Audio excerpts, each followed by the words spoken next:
Minha gente querida, boa noite, muito bem-vindos. Vamos começar. No livro Canteiro de Ideias, a frase é de André Luiz. No campo da convivência, é preciso saber suportar os outros para que sejamos suportados. E assim é muito verdadeiro.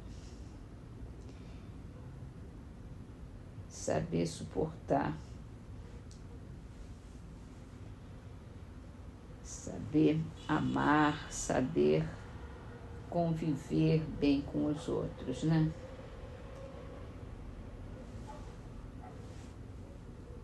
E vamos direto para o livro A Gênese. É a parábola dos vinhateiros homicidas, no capítulo das predições do Evangelho. A passagem é de Mateus, capítulo 21, versículo 33 a 41. Havia um pai de família que, tendo plantado uma vinha, a cercou com uma sebe e, cavando a terra, construiu uma torre. Arrendou-a depois a uns vinhateiros e partiu para um país distante. Ora, estando próximo o tempo dos frutos, enviou ele seus servos aos vinhateiros para recolher o fruto da sua vinha. Os vinhateiros, apoderando-se dos servos, deram num, mataram outro e a outro apedrejaram. Ele lhes enviou outros servos, em maior número do que os primeiros, e eles os trataram da mesma maneira. Por fim, enviou-lhes seu próprio filho, dizendo de si para si: ao meu filho eles terão algum respeito. Mas os vinhateiros, ao verem o filho, disseram entre si: aqui está o herdeiro, vamos matá-lo e ficaremos donos da sua herança. E com isso pegaram dele, lançaram-no fora da vinha e o mataram. Quando o dono da vinha vier, como tratará esses vinhateiros? Responderam-lhe: fará que pereçam miseravelmente esses malvados, e arrendará a vinha a outros vinhateiros que lhe entreguem os frutos na estação própria. O pai de família é Deus, a vinha que ele plantou é a lei que estabeleceu. Os vinhateiros a quem arrendou a vinha são os homens que devem ensinar e praticar a lei. Os servos que enviou aos arrendatários são os profetas que estes últimos massacraram. Seu filho, enviado por último, é Jesus, a quem eles igualmente eliminaram. Como tratará o Senhor os seus mandatários prevaricadores da lei? Tratá-los-á como seus enviados foram tratados por ele, e chamará outros arrendatários que lhe prestem melhores contas de sua propriedade e do proceder do seu rebanho. Assim aconteceu com os escribas, com os príncipes dos sacerdotes e com os fariseus. Assim será quando ele vier de novo pedir a cada um contas do que fez da sua doutrina. Retirará toda a autoridade ao que dela houver abusado, pois ele quer que seu campo seja administrado de acordo com a sua vontade. Ao cabo de 18 séculos, tendo chegado à idade viril, a humanidade está suficientemente madura para compreender o que o Cristo apenas explorou, porque então, como ele próprio o disse, não o teriam compreendido.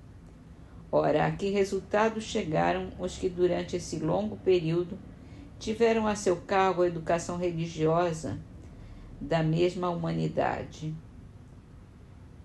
Ao verem que a indiferença sucedeu à fé e que a incredulidade se alçou em doutrina. Em nenhuma outra época, com efeito, o ceticismo e o espírito de negação estiveram mais espalhados em todas as classes da sociedade.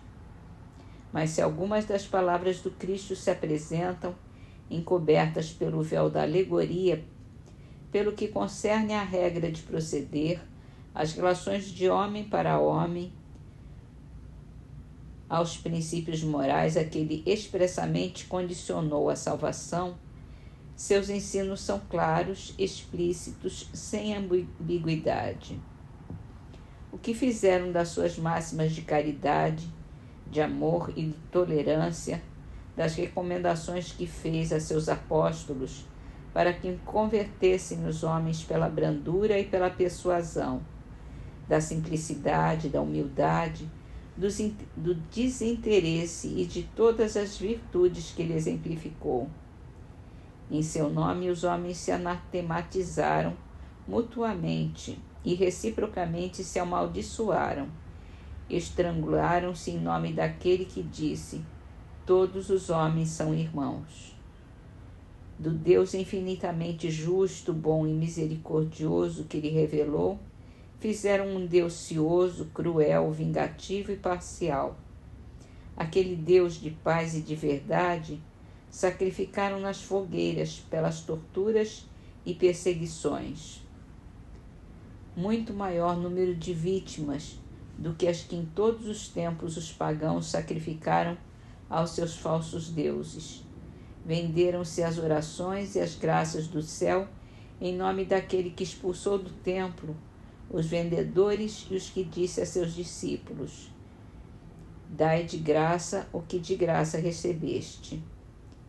Que diria o Cristo se viesse hoje entre nós?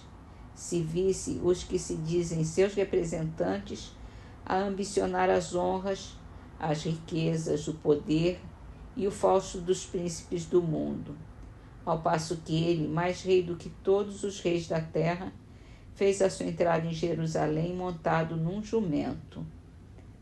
Não teria o direito de dizer-lhes: que fizeste de meus ensinos, vocês que incensam o bezerro de ouro, que dão a maior parte das suas preces aos ricos, reservando uma parte insignificante aos pobres, sem embargo de eu ter dito: os primeiros serão os últimos e os últimos serão os primeiros no reino dos céus. Mas se ele não está carnalmente entre nós, está em espírito, e como senhor da parábola, virá pedir contas aos seus vinhateiros do produto da sua vinha, quando chegar o tempo da colheita.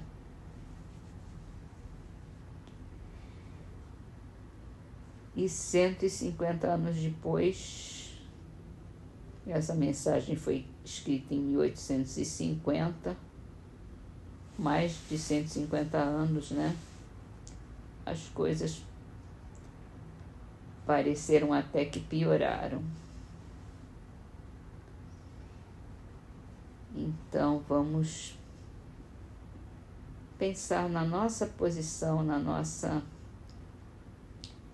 missão aqui nessa terra, trazendo a paz, trazendo amor e terminando de vez por todas com esse espírito de inveja, de egoísmo que ainda existe em cada um de nós.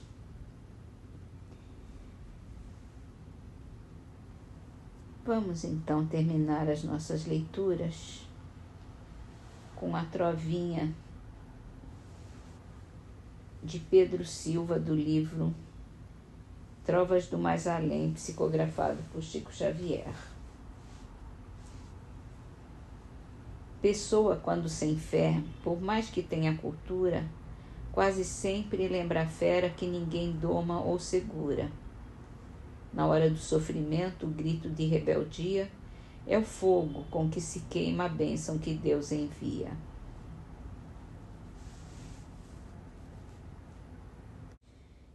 E vamos à nossa prece.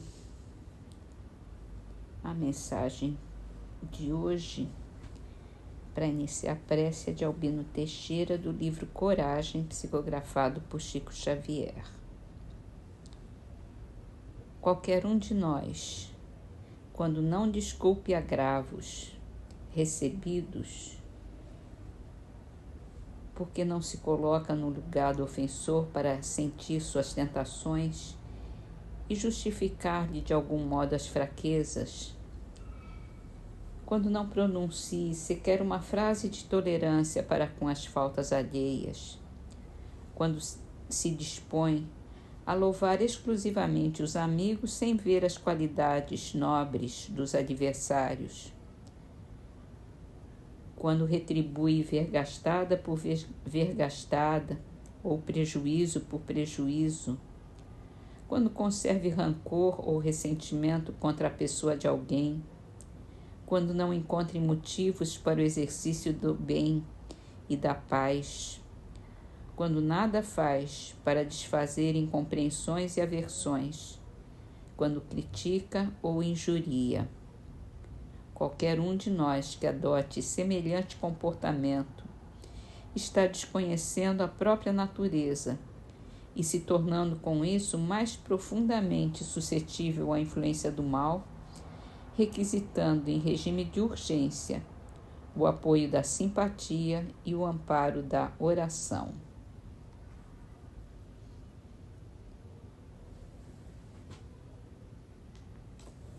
E assim, Senhor, nosso Deus, que é todo bondade, nós te pedimos, Senhor, a sua ajuda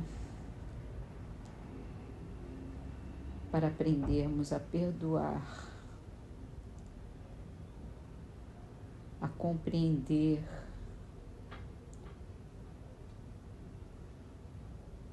para podermos nos dizer bons,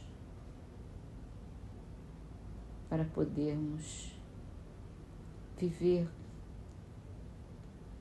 pela caridade, pelo bem,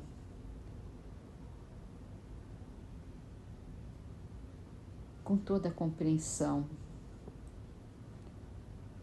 em busca de paz, semeando amor e nos tornando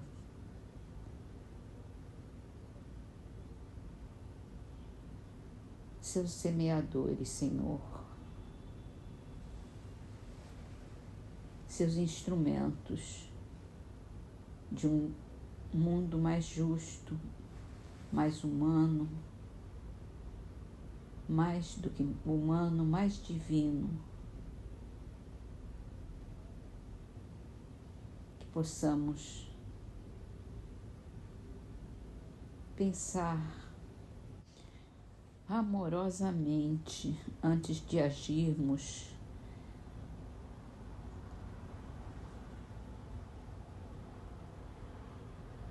e aplicarmos todas as nossas lições, tudo que a gente tem aprendido, aplicar amorosamente e compreender o nosso próximo, se colocar no lugar dele e agir sempre em prol de todos,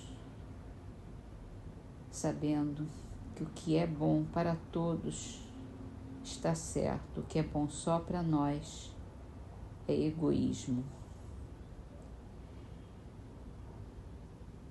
Te agradecemos, Senhor, por todas as suas bênçãos, por tanto amor que nos dedica. E entregamos as nossas vibrações de amor para que cheguem até os nossos irmãos necessitados também de compreensão, de paz e de amor. Obrigada, meu Deus, que assim seja.